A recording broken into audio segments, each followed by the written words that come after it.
I've been in favour of vaccine mandates, no jab, no job, when the health benefit to all of us is actually obvious, like, aged care homes, where if the virus does get into the old and the frail, well, they can die like flies, to be honest. And hospitals too, another example where I'd say, yes, do it.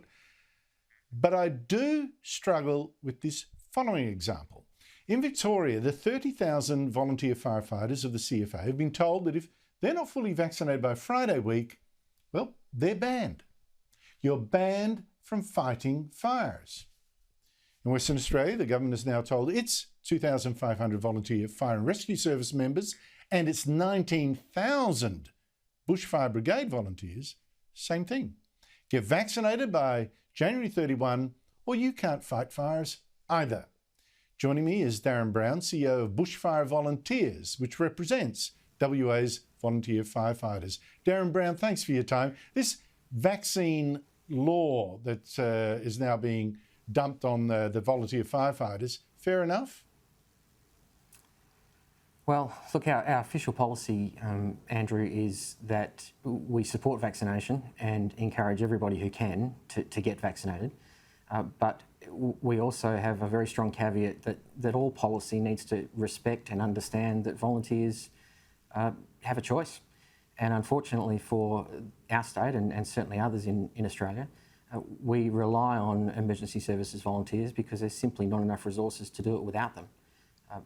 Telling volunteers what to do with no escape clause or no wiggle room is simply dangerous, because if they stay at home during an emergency, towns will burn and people may die.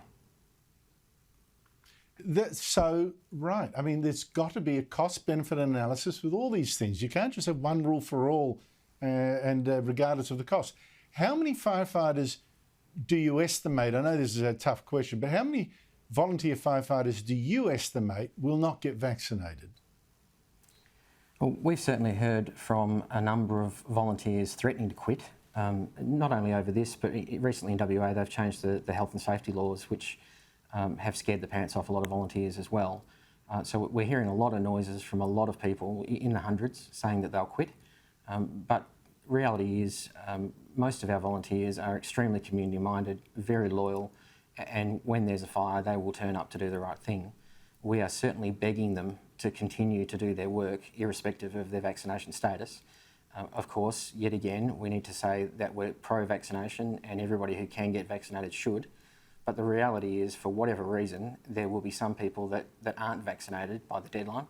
And the last thing we would like is either confusion or for people to stay at home when their town burns. It's a disaster. Darren Brown, in the confidence.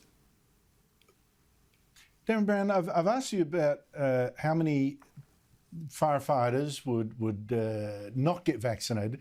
Can I turn the question around like this? How much concern do you think there is among your members, your volunteer firefighters who are vaccinated and who are saying, well, look, we don't actually want to share a cabin in a fire truck with someone who is unvaccinated?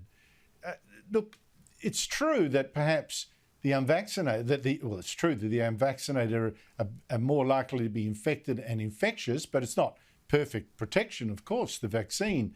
But is there much concern about the unvaccinated mingling with the vaccinated among the firefighters themselves? We've heard much less of that from our members than we have of concerns about being forced to be vaccinated, particularly by a deadline.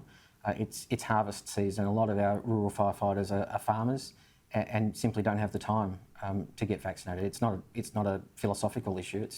It's literally just they haven't got around to it. One of the double-edged swords for Western Australia is our Premier's made a very big deal of the fact that he's protected WA from even COVID exposure. And I think that's actually led to a bit of complacency among our population and sort of the feeling that we don't need to get vaccinated, even though the educated among us realise that COVID is coming at some point and vaccination is the way forward.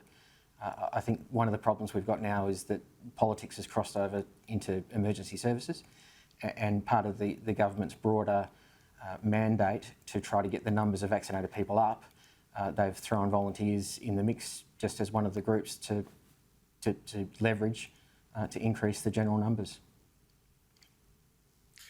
Darren Brown, it's a tricky moral question, but I think if the choice is between having people vaccinated or having your house burned down, I know what most Western Australians would vote for. Thank you so much for your time.